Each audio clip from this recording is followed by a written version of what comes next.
J'ai eu tort lorsque je pensais que la laïcité était une loi anti-religion. Donc j'entendais beaucoup à travers les médias et à travers certains partis politiques, même à travers des amis. Ils me disaient que voilà, c'était une loi qui n'était pas compatible avec les religions et en particulier avec la mienne qui est l'islam. La première chose qui m'a interpellé, c'est un cours de droit en fait. Avant de, avant de passer mon bac, j'ai fait un peu de cours de droit.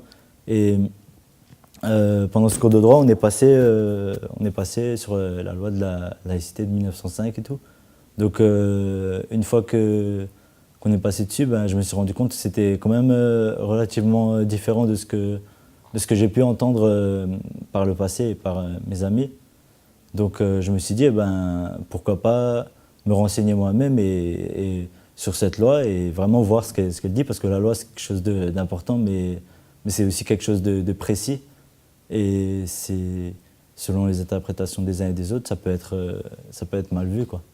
Ce que ça m'a apporté, c'est que quand je me suis renseigné, j'ai vu que, en fait, le tout premier article, il dit que l'État il garantit la liberté de conscience et la liberté de culte.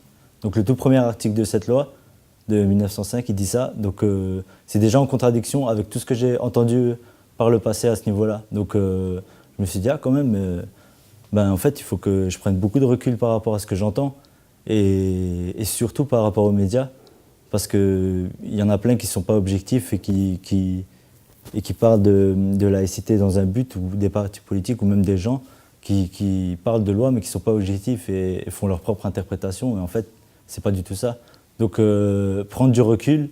Et quand on parle de loi, vu que c'est quand même précis, il faut aller lire la loi et la regarder telle qu'elle est. Et pour mieux la comprendre, je pense qu'il faut se renseigner soi-même au lieu d'écouter les gens, n'importe qui, quoi.